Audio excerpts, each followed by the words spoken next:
Beberapa waktu lalu, Menteri Keuangan Purbaya melontarkan suatu gagasan yang secara ekonomi terdengar masuk akal. Memungut biaya bagi kapal-kapal yang melintas di Selat Malaka. Logikanya sederhana. Iran melakukannya di Selat Hormuz. Indonesia punya jalur tersibuk, yakni Selat Malaka. Jadi, kenapa kita tidak melakukan hal yang serupa ya? Ada reaksi atas pendapat Purbaya ini. Reaksi yang cukup keras. Vivian Balakrishna, Menteri Luar Negeri Singapura, menegaskan di hadapan Parlemen Singapura bahwa hak melintas itu bukan privilege yang bisa dinegosiasikan. Bukan lisensi yang perlu dimohonkan. Bukan pula tol yang perlu dibayar. Itu adalah hak. Dan ia menekankan sesuatu yang sangat penting. Selat Malaka adalah choke point paling kritis di dunia. Lebih banyak minyak mentah mengalir melalui Selat Malaka dibandingkan dengan Selat Hormuz. 23,2 juta barel per hari dibanding 20,9 juta barel di Selat Hormuz. Titik tersempit di Selat Malaka itu hanya kurang dari 2 mil. Jauh lebih sempit dari Selat Hormuz yang hanya lebarnya 21 mil. Dino Patijalal, mantan Wakil Menteri Luar Negeri Indonesia, ikut angkat bicara. Menurutnya, wacana ini bukan sekedar soal ekonomi. Ini soal kredibilitas Indonesia sebagai arsitek utama UNCLOS, United Nations Convention on the Law of the Sea. Kalau sampai terjadi, dampaknya sangat buruk untuk citra internasional Indonesia. Nah, yang menarik, kenapa semua orang menyebut kata UNCLOS? Seolah-olah itu sesuatu yang sakral. Dan kenapa orang seperti Dino menyebut Indonesia sebagai arsitek UNCLOS? Kebanyakan orang Indonesia mungkin nggak tahu bahwa Konvensi Hukum Laut Internasional ini yang mengatur seluruh samudra mulai dari Selat Malaka hingga Selat Hormuz, mulai dari Laut Cina Selatan hingga Samudra Atlantik, pada dasarnya lahir dari perjuangan Indonesia. Indonesia bukan cuma sekedar ikut serta loh, tapi Indonesia merancang konsepnya, memperjuangkannya selama 25 tahun, dan akhirnya berhasil menjadikan ini sebagai hukum internasional. Nah, di video ini, saya ingin membongkar sebuah cerita yang hampir terlupakan. Bagaimana Indonesia di tahun 1957, di kala itu, negara yang masih merdeka belasan tahun, berani menantang tatanan hukum laut dunia yang sudah berusia ratusan tahun. Dan kita menang. Karena kalau kita memahami cerita ini, kita akan paham mengapa wacana tol Selat Malaka itu bukan sekedar kebijakan yang keliru atau ide yang keliru, tapi sebuah pengkhianatan terhadap warisan diplomasi terbesar yang pernah dimiliki bangsa ini. Untuk memahami ceritanya, kita harus kembali lagi ke masa ketika Indonesia baru saja merdeka dan menghadapi sebuah masalah eksistensial yang jarang dibicarakan.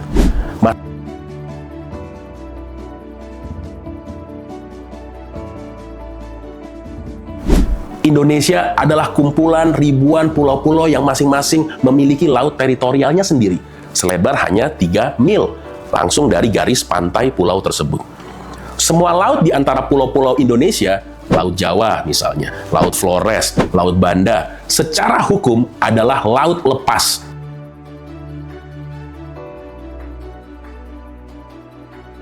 Tanpa izin Indonesia. Bayangkan implikasinya. Kapal perang asing bisa berlayar di tengah-tengah wilayah kedaulatan Indonesia. Antara Jawa dan Kalimantan, antara Sulawesi dan Maluku, yang secara hukum Indonesia tidak bisa berbuat apa-apa. Bahkan SEATO, aliansi militer barat kala itu, rutin melakukan latihan perang di Laut Jawa. Penyelundupan merajalela di Selat Malaka. Karena penegak hukum, Indonesia harus terus mengecek posisi mereka. Apakah mereka berada di perairan Indonesia yang selebar 3 mil atau sudah masuk ke laut lepas di mana mereka tidak punya wewenang. Kenapa Indonesia ada di situasi ini? Jadi, situasi ini merupakan warisan dari era kolonial Belanda. Pada tahun 1935, pemerintah Hindia Belanda mengeluarkan sebuah ordonansi yang menetapkan laut teritorial kita hanya selebar 3 mil dari garis pantai masing-masing pulau.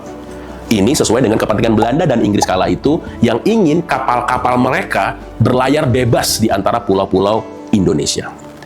Tapi bagi Indonesia yang baru merdeka, hukum warisan kolonial ini justru memecah belah negara kita. Pada tahun 1957, Angkatan Udara Indonesia mengeluh bahwa wilayah udara mereka penuh lubang-lubang. Bagaimana mengejar kapal penyelundup kalau setiap beberapa mil mereka harus berhenti karena sudah melintasi laut lepas.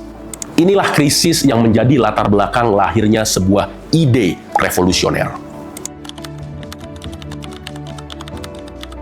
Nah, masih di tahun 1957. Pada akhir tahun 1957, Indonesia sedang dalam gejolak politik yang luar biasa. Komandan militer di luar Jawa mendeklarasikan darurat militer secara sepihak. Penyelundupan semakin tak terkendali. Dan yang paling memicu emosi, Majelis Umum PBB menolak resolusi yang meminta Belanda bernegosiasi soal Irian Barat. Di saat yang sama, kapal-kapal perang Belanda dilaporkan beroperasi di Laut Jawa dan perairan Indonesia Timur, seolah-olah mempertontonkan kekuatan militer mereka. Di tengah krisis inilah, seorang ahli hukum bernama Mochtar Kusumaatmadja mendapat tantangan dari Khairul Saleh, Menteri Urusan Veteran yang dikenal sebagai tokoh revolusioner. Khairul bertanya, "Mochtar, bisakah Laut Jawa dijadikan laut internal Indonesia?" Mochtar awalnya menolak. Itu bertentangan dengan hukum internasional, katanya. Tapi Khairul memaksa dengan cara yang khas seorang revolusioner. "Kamu masih terlalu muda untuk bicara seperti itu. Kalau kita dengarkan orang yang terlalu legal-minded, pada saat proklamasi tidak akan ada proklamasi. Kamu harus mengubah cara berpikir kamu." Itulah kata-kata Khairul Saleh terhadap Mochtar Kusumaatmadja. Dengan tekanan itu, Mochtar mengambil cuti 2 minggu dan pergi ke Bandung. Yang ia lakukan di sana jauh melampaui apa yang diminta Khairul. Ia menggunakan putusan Mahkamah Internasional dalam kasus perikanan Anglo-Norwegia sebagai landasan hukum. Mochtar menggambar garis-garis lurus yang menghubungkan titik-titik terluar pulau-pulau terluar Indonesia pada sebuah atlas sekolah dasar. Hasilnya luar biasa. Semua laut di antara pulau-pulau Indonesia, Laut Jawa, Laut Flores, Laut Banda, menjadi perairan internal Indonesia. Inilah ide awalnya muncul. Konsep ini melampaui apapun yang pernah diklaim negara manapun sebelumnya. Norwegia memang menggunakan garis pangkal lurus, tapi untuk pulau-pulau kecil sepanjang pantainya. Mochtar menerapkan prinsip yang sama untuk sebuah kepulauan-kepulauan yang besar, seluas benua. Nah, selanjutnya, Mochtar Kusumaatmadja membawa konsepnya ini ke Komite Antar Departemen yang sedang membahas hukum laut, tapi tentunya ditolak mentah-mentah. Anggota komite khawatir Indonesia tidak punya kekuatan untuk mempertahankan klaim atas wilayah sebesar itu. Angkatan Laut sendiri menentang karena sadar betapa lemahnya kemampuan mereka untuk mengawal perairan seluas itu. Tapi Khairul Saleh, sang revolusioner, tidak menyerah. Ia membawa konsep Mochtar ini langsung ke rapat kabinet pada malam Jumat 13 Desember 1957. Sebuah malam yang akan mengubah hukum laut internasional selamanya. Kabinet Juanda saat itu sedang membahas krisis gerakan kapal perang Belanda ketika draft dari Komite Antar Departemen ini dinilai tidak memadai untuk merespons situasi. Ketika kabinet beralih ke konsep Mochtar, terjadilah pertukaran pandangan yang hidup dan mendalam. Dalam suasana krisis dan sentimen anti-Belanda yang memuncak, Perdana Menteri Juanda mengajukan konsep bahwa prinsip kepulauan harus diterapkan pada seluruh kepulauan Indonesia. Kabinet memutuskan secara bulat untuk mengeluarkan deklarasi tersebut. Alhasil, keluarlah deklarasi Juanda yang dikeluarkan pada dini hari 14 Desember 1957 yang menyatakan dengan sangat tegas segala perairan di sekitar, di antara, dan yang menghubungkan pulau-pulau yang termasuk dalam wilayah negara Republik Indonesia merupakan bagian-bagian yang wajar dari wilayah daratan negara Indonesia. Dan dengan demikian merupakan bagian dari perairan pedalaman atau perairan nasional yang berada di bawah kedaulatan mutlak negara Indonesia. Dengan satu deklarasi tersebut, Indonesia menggandakan luas wilayah teritorial kita dari sekedar kumpulan pulau dengan laut teritorial 3 mil, Indonesia menjadi suatu negara kepulauan yang utuh. Tanah dan airnya menyatu menjadi satu kesatuan teritorial. Mochtar memperkenalkan istilah baru, negara kepulauan, archipelagic state, ke dalam kosakata hukum internasional, sebuah konsep yang sebelumnya tidak pernah ada. Mendeklarasikan sesuatu dan membuatnya diakui dunia adalah dua hal yang sangat berbeda. Setelah deklarasi Juanda, Indonesia menghadapi perlawanan sengit dari negara-negara maritim besar seperti Amerika Serikat, Inggris, Jepang, Australia, yang melihat klaim Indonesia sebagai ancaman terhadap kebebasan berlayar yang mereka anggap sakral. Amerika Serikat khususnya memandang klaim ini dengan sangat serius. Pada masa Perang Dingin, kemampuan kapal perang dan kapal selam Amerika untuk berlayar bebas melalui perairan strategis adalah fondasi strategi militer global mereka. Kalau Indonesia berhasil mengubah Laut Jawa dan selat-selat antar pulaunya menjadi perairan internal, maka 116 selat penting di seluruh dunia berpotensi tertutup bagi operasi militer Amerika. Amerika menghitung bahwa kapal selam Soviet bisa bersembunyi di laut teritorial negara-negara netral dan menggunakannya sebagai jalur untuk menyerang konvoi logistik Amerika. Jadi, bagi Amerika ini bukan sekedar soal hukum. Ini adalah keseimbangan kekuatan global.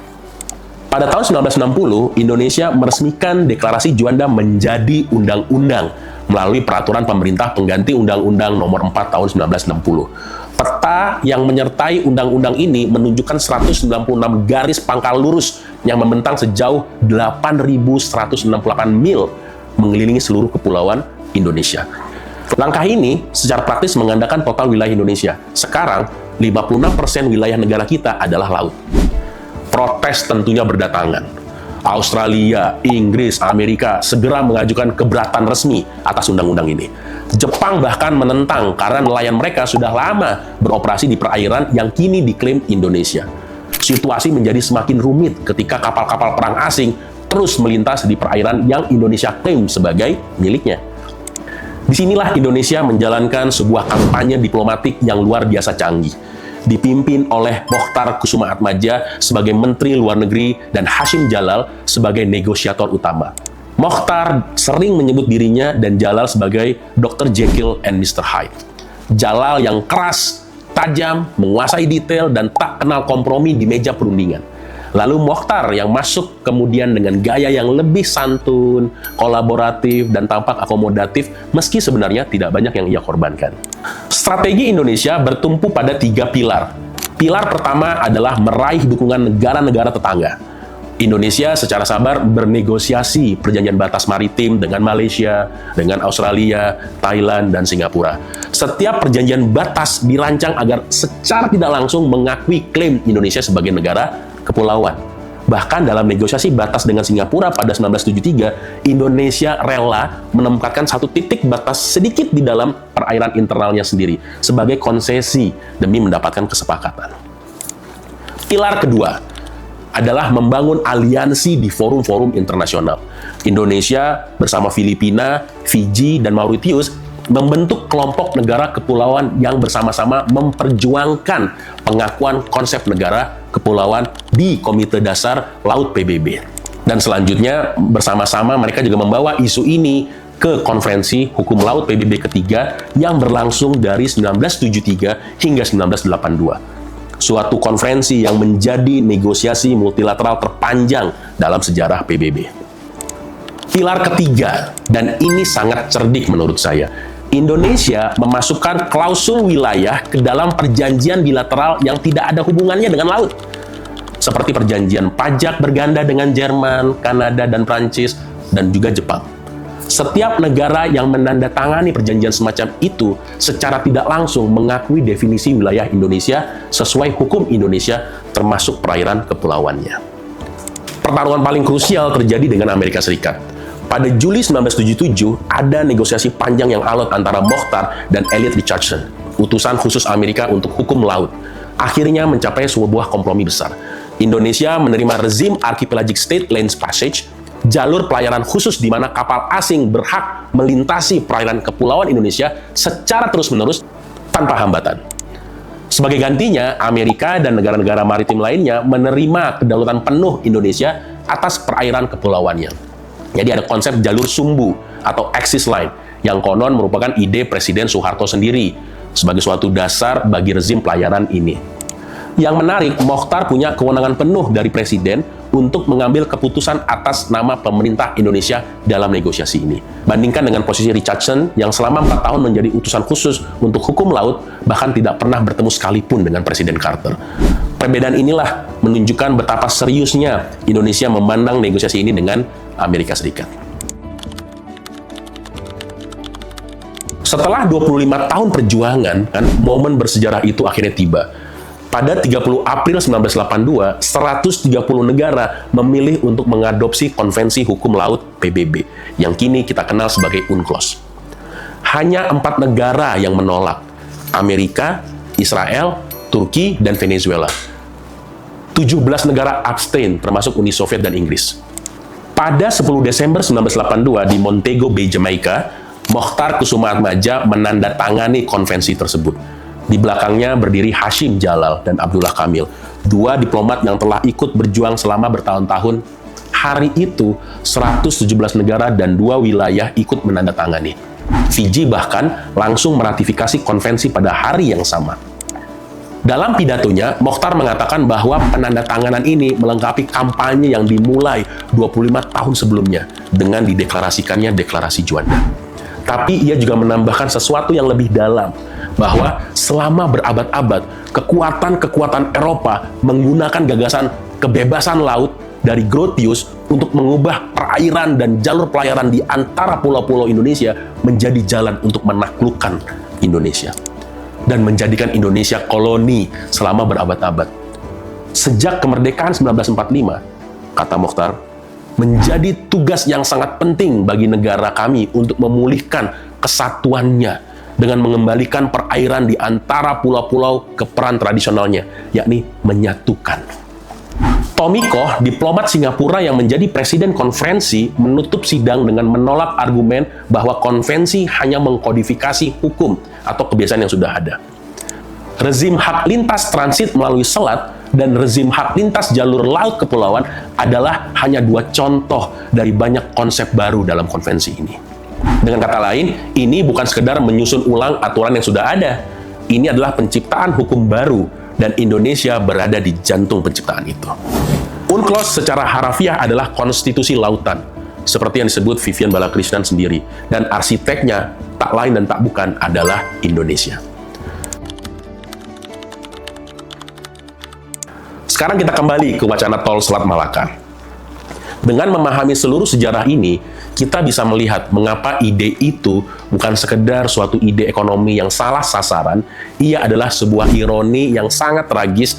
Indonesia adalah negara yang memperjuangkan selama 25 tahun agar hukum laut internasional mengakui kedaulatan negara kepulauan atas perairannya. Tapi dia juga sekaligus menjamin hak lintas damai dan hak lintas transit bagi kapal-kapal asing. Kompromi inilah yang menjadi fondasi UNCLOS. Indonesia mendapat kedaulatan atas perairan kepulauannya, dan sebagai gantinya, dunia mendapat jaminan bahwa pelayaran internasional tidak akan terganggu.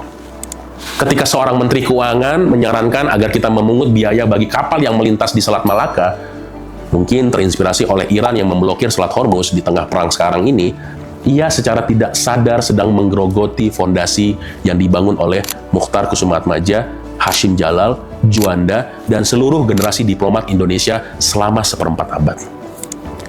Menlu Sugiono dengan tepat menolak wacana itu. Ia mengingatkan bahwa pengakuan Indonesia sebagai negara kepulauan datang bersama sebuah konsekuensi. Indonesia bukan hanya negara yang mendapat manfaat dari UNCLOS.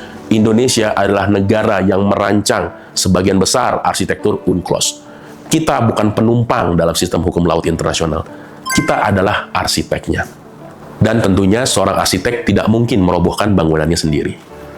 Tantangannya ke depan bukan memungut biaya di selat, tapi memastikan Indonesia benar-benar memanfaatkan apa yang sudah kita perjuangkan. Masih ada sekitar 10 wilayah di mana batas maritim Indonesia belum ditetapkan. Pengawasan laut kita masih lemah. Badan-badan yang bertanggung jawab masih kekurangan dana, peralatan, dan tentunya personel. Overfishing oleh kapal-kapal asing dan domestik masih merajalela. Warisan Mokhtar Kusumaatmadja dan Hashim Jalal bukan sekedar garis di peta atau pasal dalam konvensi.